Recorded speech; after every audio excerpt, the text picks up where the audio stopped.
Hello everyone, this is the last topic of your syllabus.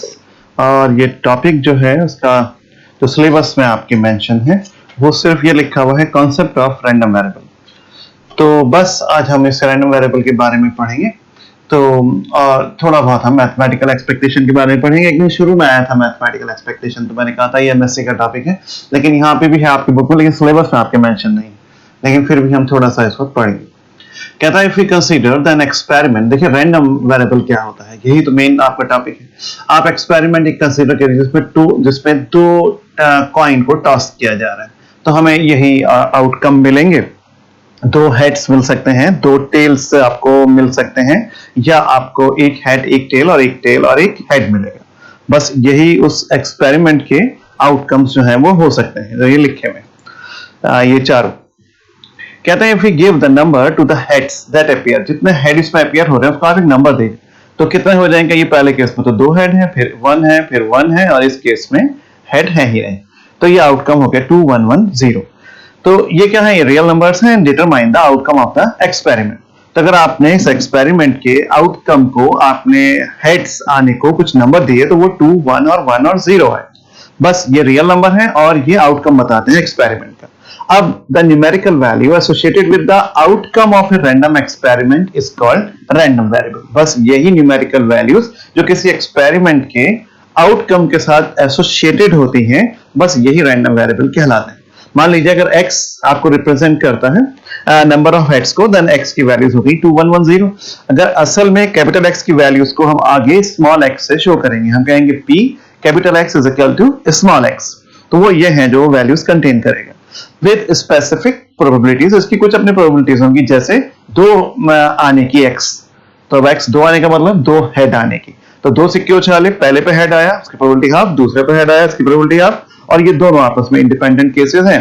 ये नहीं है कि पहला हुआ तो दूसरा नहीं होगा, दूसरा होगा तो ऐसा नहीं, अगर ऐसा होता तो प्लस होता। फिलहाल पहला और दूसरा होने में कोई कुछ भी आए पहले पे दूसरे में फर्क नहीं पड़ता, तो इसलिए इनकी मल्टीप्लाई हो जाएगी, तो ये 1/4 हो गया। तो बस हम कुछ इस प्रकार डिफाइन करेंगे। मान लीजिए S एक सैंपल स्पेस है विद प्रोबेबिलिटी मेजर, और उसकी हम प्रोबेबिलिटी मेजर कर सकते हैं, और X एक रियल वैल्यूड फंक्शन है जो डिफाइन है एलिमेंट्स ऑफ S के ऊपर, जैसे यहाँ पे हेड्स के ऊपर ये X डिफाइन है, देन यही X रैंडम वेरिएबल कहलाता है। द सैंपल स्पेस S में भी ये डिस्क्रीट भी हो सकती है या कंटिन्यूअस सैंपल स्पेस भी हो सकता है। अगर सैंपल स्पेस कंटेन करता है फाइनाइट नंबर ऑफ पॉसिबिलिटीज को, then it is called discrete, और अगर ये इनफाइनाइट पॉसिबिलिटीज को रखता है तब ये कंटिन्यूअस। जैसे आप काशीपुर में जाइए, जितने भी आपके शहर में डिफरेंट फैमिलीज हैं, यहाँ पे उन फैमिली मेंबर्स की गिनती करके लाइए। तो फैमिली तो 2 से शुरू होती है, तो 2 होंगे, 4 होंगे, 6 होंगे, 8 होंगे, 10 होंगे, तो इस प्रकार होगा। लेकिन कोई क्या जाइए पेड़ों की हाइट नाप के लाइए, तो हाइट तो घास से आप छोटे से छोटी घास नापेंगे 0.1 mm, और उससे भी छोटी मिल जाएगी, और काफी ऊंचाई तक जाएंगे 0.1 mm भी मिलेगी, और 0.11 mm भी मिलेगा, और 1 सेंटीमीटर भी मिलेगा, और 1.1 सेंटीमीटर भी, और 1.11, तो ये इनफाइनाइट होंगे। तो इसको कंटिन्यूअस सैंपल स्पेस कहते हैं, और जिसमें बिल्कुल अलग अलग नंबर आ जाते हैं वो आपका डिस्क्रीट होता है। अब एक चीज आती है PMF, प्रोबेबिलिटी मास फंक्शन। इसको देखिए, कहता है प्रोबेबिलिटी मास फंक्शन या probability function of A discrete random variable x। पहले तो याद कर लीजिए डिस्क्रीट पे डिफाइन होता है, can be defined as a set of ordered pair. ये x, fx होता है। If for each possible outcome x, fx satisfies the following condition। थोड़ा सोचिए कि क्या हुआ। प्रोबेबिलिटी मास फंक्शन या प्रोबेबिलिटी फंक्शन किसी discrete random variable capital X पे can be defined as a set of ordered pairs. जैसे क्या हुआ, x, fx। ये x क्या चीज है, मैंने आपसे बोला था कि कैपिटल X को तो मैं रैंडम वेरिएबल दिखाऊंगा, और उसकी जो वैल्यू होगी वो स्मॉल x में होगी, उसका कोई एक function fx is for each possible outcome x। जो पॉसिबल आउटकम x आ रहे हैं उनका fx है, और ये fx कुछ कंडीशंस को सेटिस्फाई करेगा। पहला क्या होगा कि हमेशा fx 0 या 0 से बड़ा होगा, और इन सब का सम जो होगा वो 1 होगा। अब आप इस पे न्यूमेरिकल देखिए। कहते हैं consignment of 8 similar fans to a shopkeeper have 3 fans are defective. एक कंसाइनमेंट आया किसी शॉपकीपर के पास, उसके बाद 8 पंखे आए, उनमें से 3 डिफेक्टेड है। अब कोई पंखा खरीदने गया, उसने 2 पंखे खरीदे, बताइए probability distribution for number of defective. अब उसने 2 लिए, अब उसकी किस्मत 8 में से 3 तो खराब है। अब उसके आदमी ने उठा के 2 पंखे दे दिए, चेक वेक करे नहीं, वो उठा के घर ले आए। अब उसमें से दोनों खराब निकले, एक खराब निकले या एक भी खराब ना निकले। अगर कैपिटल एक्स रैंडम वेरिएबल है, एसोसिएट करता है नंबर ऑफ डिफेक्टिव फैंस को, स्मॉल एक्स मैंने लिख दिया। सो स्मॉल एक्स की वैल्यू क्या हो जाएगी, 0 1 2। तो पी एक्स बराबर 0, बस इसी को एफ 0 कहा जाएगा। तो आपको बोला गया था ना एक्स और एफ एक्स, असल में एफ एक्स ये उसके होने की प्रोबेबिलिटी होगी उस घटना की। तो बस ये पी एक्स बराबर 0, इसका मतलब क्या हुआ, कोई भी डिफेक्टिव नहीं आया। तो 2 पंखे तो वो लाए, उसमें से 2 पंखे लाए, 8 पंखे थे शॉपकीपर के पास, 5 सही थे और 3 खराब थे। तो दोनों पंखे हमारे पास 5 में से ही आ गए, तो 5C2, और एक भी नहीं आया खराब में से, तो 3C0 इंटू 5C0 बटे 8C2 जो भी प्रोबेबिलिटी है। अगर एक खराब आता तो एक सही और एक खराब, 3C1 5C1 अपॉन 8C2, ये Px बराबर 1 या F1 कहलाएगा। इसी तरीके से दोनों पंखे खराब हों तो बहुत ही खराब, तो दोनों पंखे खराब होंगे तो 28 में से 3 घटनाएं होंगी। थोड़ा प्रैक्टिकली भी प्रोबेबिलिटी के आंसर को सोचते हैं। 1/15 आता है ना, तो इसका मतलब 15 में से एक केस आपके काम का, तो 28 में से 3 बार ऐसे हो सकता है। कुल 28 तरीके होंगे 8 पंखों को देने के, तो वहां पे उसमें से 3 तरीकों में ही खराब दोनों आपके पास आएंगे। एक भी पंखा खराब ना आए, ऐसे 10 तरीके होंगे 28 में से, और ये 15। खैर छोड़िए, आप प्रोबेबिलिटी डिस्ट्रीब्यूशन एक्स को हम ऐसे लिख सकते हैं कि कैपिटल एक्स की वैल्यू क्या क्या है, स्मॉल एक्स, ये लिखा है कैपिटल एक्स बराबर स्मॉल एक्स, जो 0 1 2 लेता है, या हमने डिस्ट्रीब्यूशन लिख दिया। नेक्स्ट क्वेश्चन देखिए, if the coin is tossed 2 times, find the probability distribution of getting heads.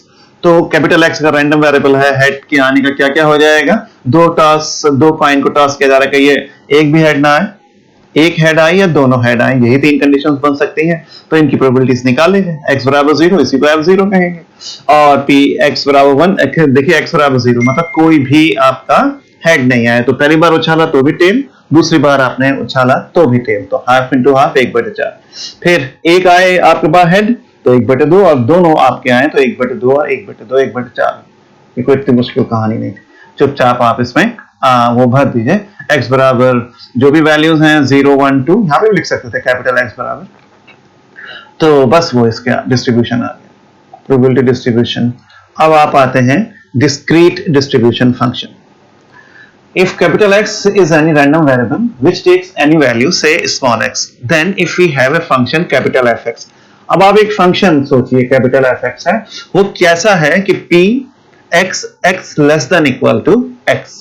क्या मतलब हुआ, अब कैपिटल X तो बहुत सारे स्मॉल x को रखता है, जो भी उसकी वैल्यूज होंगी उन सब का जो भी होगा सम, वो हमेशा कैपिटल Fx उसके बराबर हो, या उन सब का सम कैपिटल Fx के बराबर होगा या उससे कम होगा। Then Fx is defined as the cumulative. ऐसे कहिए कि जितने भी कैपिटल X की वैल्यूज हो सकती हैं, 0 हुई, 1 हुई, 2 हुई, जैसे अभी पीछे 3 निकाले, उन तीनों का सम जो होगा वो Fx के बराबर होगा। तो Fx क्या हो गया, क्यूमुलेटिव डिस्ट्रीब्यूशन या डिस्ट्रीब्यूशन फंक्शन कहलाता है of the random variable x।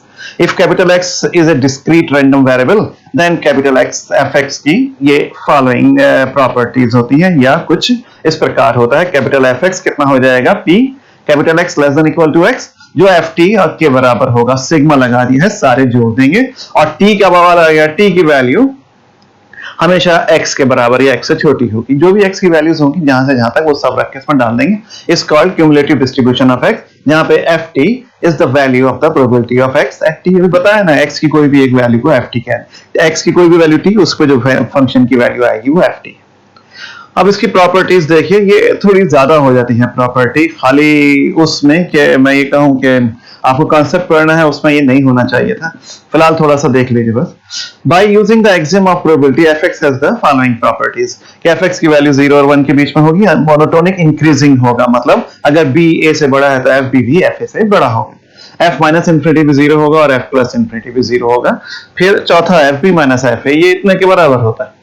ये लोगों को बड़ा वियर्ड सा लगता है, कहते हैं यार Fb माइनस fa a से बड़ा और b के बराबर और छोटा, इसके लिए इसका मैंने प्रूफ दे दिया है, आपकी बुक में नहीं है ये प्रूफ, ये आगे किताबों में है।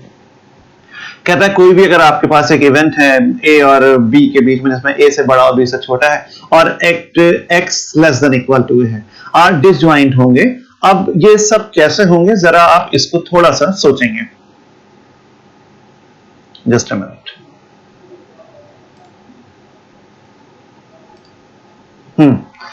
आपके पास ये एक्स एक्सिस है सपोज, उसमें ये ओरिजिन है, जस्ट अ मिनट,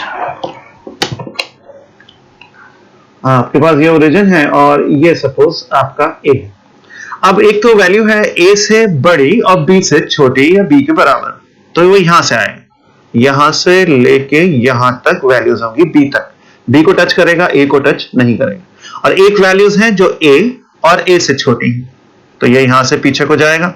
भाई ये वैल्यू हो गई ए से बड़ी और बी तक, और ये value less than equal to ए।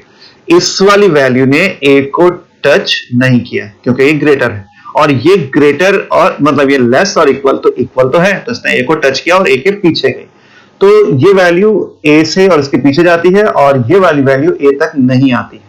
ये तो मतलब हुआ। इसको आप ऐसे भी कह सकते हैं x belongs to open interval a comma b, और दूसरे को कह सकते हैं x बिलोंग्स टू a, या a से छोटा है ना, तो आप कहेंगे a से शुरू होके कहां तक जाता है, माइनस इंफिनिटी। इसने a को टच नहीं किया पहली वैल्यू ने और दूसरी वैल्यू ने, तो ये दोनों डिसजॉइंट है, ये अलग अलग। अभी अगर डिसजॉइंट है तो प्रोबेबिलिटी थ्योरम से इन दोनों को आप ऐड कर सकते हैं प्लस लगा के, और वो कितना हो जाएगा, दोनों का एडिशन b या b से छोटा होगा। भाई आप यहां से शुरू करा, आपने b से लेके a तक आए, a को टच नहीं करा था, दूसरे वाले में a को टच किया और पीछे तक चलेगा, तो कुल मिला के कंडीशन कहां से कहां तक आई, कुल मिला के तो ये आपकी जो कंडीशन है वो b और b से पीछे की ओर चल पड़ी। अगर मैं इन दोनों को जोड़ देता हूं, दोनों पीछे को, b से b के पीछे को, तो आप कहेंगे ये वैल्यूज दोनों मिलके क्या होंगी, px less than equal to b हो। फिर से कहीं, पहला है x की वैल्यू b से शुरू होती है और a के जस्ट पीछे तक जाती है, दूसरी वैल्यू a से शुरू होती है और लेफ्ट में कहीं तक भी चली जाएगी, तो दोनों मिलके कहां तक मिलेंगे, कहीं ये b से शुरू हुए और चलते ही चले जा रहे, तो इसलिए ये लाइन ऐसे लिखी जा सकती है। अब बस उसके बाद ये ऐसे रखिए, इसको सामने ले जाइए। अब जब px less than equal to b और px less than equal to a, यही तो fb और fa की डेफिनेशन होती है। अगर आप ये भी भूल गए इतनी देर में तो इसको देख लीजिए, आपका और पीछे जाना पड़ेगा, ये fx px less than equal to a होता है, तो a लिख दूं तो a और b लिख दूं तो b, तो इसलिए वो fb माइनस fa कहलाता है। तो ये इक्वल ना लगने पर भी कुछ ऐसे ही बनता है। बस इसको याद रखिए, प्रूफ सामने है, सारा समझा दिया है, बार बार सुनिए जो मैंने बोला, तभी कुछ आएगा। अब अगर ये दोनों आपस में टच ना करते हो तो कहना रिजल्ट तो बस एक ही होता है, प्रूफ एक ही है, इसी से बातें होंगी। तो लिखूंगा तो एफ बी माइनस एफ, कहिए यार ये लिखा तो इसमें तो बी को टच करते थे, तो कहना इसमें माइनस कर देंगे, एक्स बराबर बी वाला, है ना। और इसमें नीचे वाले में ए और बी दोनों को टच करता है ना, मेन रिजल्ट में ए को टच नहीं करता था, तो कहना इसमें प्लस कर देंगे ए वाले, इसमें नहीं है ए पे वैल्यू तो इसमें टच कर, इसमें नहीं है ए पे वैल्यू, है ना, जो ये आंसर आपने ये वाला लिखा है, इसमें ए पे कहां है, इसमें ए पे पूछ रहा है तो ए को टच करिए, इसमें उसने बी को नहीं लिया, इसमें बी को लिया है तो इसमें बी को माइनस करिए। आंसर तो मैं यही लिख रहा हूँ, इसी में जोड़ घटा रहा हूं, इसमें मैंने ए को टच कर दिया है और बी को छोड़ दिया, आंसर तो मेरा यही है, इसमें बी टच है, आपके में बी टच नहीं है तो माइनस करिए बी, वो सॉरी एक्स और ए को हाँ प्लस कर देंगे, उल्टा हो गया, ए को आप इसमें प्लस करिए और बी को आप इसमें माइनस कर दीजिए। ये कोई इतना मुश्किल काम नहीं था, बस जरा सा सोच के काम करिए। दूसरे फंक्शन एक्स के पॉइंट ऑफ डिसकंटिन्यूटी होता है, अरे यार और भी लिखना होता है, मैं सीख रहा और बहुत होता है, आप में से जिन्हें सौभाग्य प्राप्त होगा वह से फर्स्ट सेम करने का, आपको तो फायदा भी बहुत रहेगा, प्रोबेबिलिटी का पूरा पेपर आपका आधे से ज्यादा पेपर यही है, आपके इससे 6 सेम से सॉल्व हो जाता है, तो उसमें पता चलेगा लेफ्ट हैंड साइड में ये कंटिन्यूअस होता है और राइट में ये डिसकंटिन्यूअस होता है। खैर ये आगे की बात है। कहता find the distribution function of the following probability distribution, ये है एक एक्स, कोई होगा किसी भी एक्सपेरिमेंट का आउटकम जिसमें रैंडम वेरिएबल 1 2 3 4 5 लेता है, जिनकी प्रोबेबिलिटीज ये हैं, तो वी हैव, देखिए फंक्शन ही तो यहाँ पे प्रोबेबिलिटी कहलाता है, तो फंक्शन 1 ये तीनों चारों जितने 5 होती है मैंने लिख दिए। अब F1 क्या होता है, आपको मैंने उस वक्त शुरू में बोला था क्यूमुलेटिव होता है, तो F1 का मतलब क्या हो गया, बस कुछ भी नहीं, F1 F2 क्यूमुलेटिव, तो 2 तक सब जोड़ना पड़ेगा, तो दोनों जोड़ दिए, 3 तक तीनों को जोड़िए, 4 तक 4 को जोड़िए, 5 तक 5 को जोड़िए। मेरे को ज्यादा बोलने का नहीं है, बस न्यूमेरिकली मुझे इसमें खास लग रहे हैं आपके लिए, और बस ये आपने आखिर में लिख दिया सारी की सारी वैल्यू।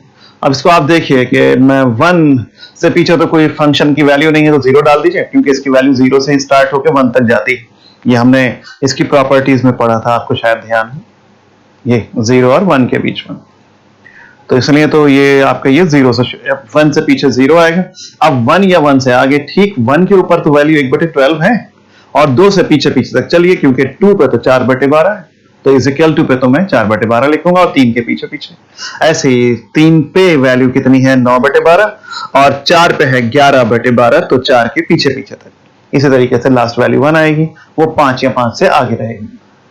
अब आप गौर से देखें ना, आप कंटिन्यूटी और डिफरेंशियबिलिटी में आपको वहां पे सिखाया गया था कि जब आप देंगे तो इक्वालिटी पे वैल्यू यहाँ पे काम करेगी, और लेस देन 2 पे ये वैल्यू काम नहीं कर रही।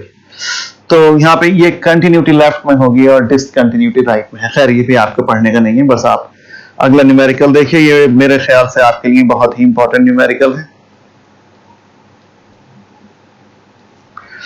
कहता है random variable x have the following probability function, ये है फाइंड m, और ये निकालिए और मिनिमम वैल्यू निकालिए जब ये होगा। देखो साहब ऐसा है, we know by the definition of the distribution function, इन सब का सम 1 होता है, बस इन सब के सम को लगाइए और 1 के बराबर कर दीजिए, वैल्यूज रखिए, आंसर आ जाएगा। फिर अगर x 1 या 1 से छोटा है तो भाई यहाँ पे 1 या 1 से छोटा, तो 1 से छोटी वैल्यू 0 है, -1 है, -2 है, सब रखते चले जाएंगे, वो 1 तक रखेंगे, इनको जोड़ दीजिए, m की वैल्यू ऊपर से डाल दीजिए, आंसर आ जाएगा। लेस देन 1 अगर कह रहा है तो 1 नहीं रखेंगे, 0, -1 और -2 वाली वैल्यू पे जोड़ देंगे। फिर तीसरे में कह रहा है कि -1 और +1 के बीच में, तो माइनस इक्वालिटी नहीं लगी है, इक्वालिटी लगी होती तो ये दोनों भी लेते हैं, अब नहीं लूंगा, अब तो मैं इनके बीच में सीधे 0 पे ले लूं। ये कुछ खास नहीं है, पर एक बार पढ़ लेना है। तीसरी वैल्यू निकालनी मिनिमम वैल्यू, जब px less than equal to 1 greater than equal to 0.32। पहले आपको x less than equal to 1 निकालना पड़ेगा, वो पहले ही निकाला हुआ है, वो क्वेश्चन बना ही इस हिसाब से, तो 0.566 है इसकी वैल्यू, लेकिन m की वैल्यू निकालनी है तो डायरेक्ट वो वैल्यू नहीं लिखेंगे, तो हमें लिखा px less than equal to 1, less than equal to 1, तो आप इसमें वैल्यूज को रखते चले जाइए, ये है लेस देन इक्वल टू 1 पे ये आया था सम, सब रखेंगे, -2 भी -1 भी 0, m की वैल्यू नहीं डालेंगे, m तो इसमें निकाल नहीं है, find the minimum value of m, बस आप यहां तक लिखिए, ये लिखा आपने ग्रेटर देन इक्वल टू 0.32, बस इससे m की वैल्यू निकाल दीजिए, m ग्रेटर देन इससे होना चाहिए, तो मिनिमम पूछा, मैक्सिमम का तो मुझे पता ही नहीं चलेगा, ये सबसे छोटी वैल्यू होगी या इससे आगे बड़ी वैल्यूज और हो सकती हैं, तो ये कोई मुश्किल नहीं था न्यूमेरिकल, इसको आप करेंगे। अब जल्दी से प्रोबेबिलिटी डेंसिटी फंक्शन और देखिए, बस अगर जैसे वहां भी पढ़ा था पीएमएफ प्रोबेबिलिटी मास फंक्शन, वो डिस्क्रीट में था, ये आपका प्रोबेबिलिटी डेंसिटी फंक्शन ये कंटीन्यूअस है। अगर कंटीन्यूअस रैंडम वेरिएबल है तब ये दो प्रॉपर्टीज के साथ फंक्शन x होता है, ये function fx probability density function कहलाएगा कंटीन्यूअस रैंडम वेरिएबल x पे, अगर ये कंडीशंस होल्ड होती है। Random variable x has the probability density fx बराबर, अगर ये है तो k की वैल्यू निकालिए, अगर ये प्रोबेबिलिटी डेंसिटी है तो इसका -∞ से +∞ के बीच में इंटीग्रेशन 1 होगा, लेकिन यहाँ पे क्योंकि x की वैल्यू 0 से आगे है तो नीचे लोअर लिमिट 0 से ∞ जाएगी, के बाहर लीजिए, इसको ऐसा लिखना जरूरी नहीं है, लिख दिया है तो लिख दिया है, वरना 0 से ∞ को डायरेक्ट इंटीग्रेट करिए, या अलग को लिख के इंटीग्रेट करके फिर लिमिट लगा दीजिए, उससे कोई फर्क नहीं पड़ेगा, इससे k बराबर 3 आ, और न्यूमेरिकल आपकी बुक में है, मैं उसको आपको व्हाट्सएप करता हूं कि वो आपको कैसे कैसे करना है। मैं समझता हूं कि सिर्फ इस बात पे कि what is the concept of random variable, उस पे इतना पढ़ना काफी है, और वैसे भी लास्ट टॉपिक है ये आपके सिलेबस का, उसके लिए इतना पढ़ना ही काफी है, और वैसे भी पेपर अब थोड़ा छोटा आना है। खैर आप प्रोबेबिलिटी बहुत जोरदार तरीके से करेंगे, आप इसको तैयार प्रोबेबिलिटी को, और उसके जो सॉल्व एग्जांपल्स बुक में हैं वो आप जरूर तैयार कर लेंगे, मैं व्हाट्सएप पे भी उसको मेंशन कर दूं। ओके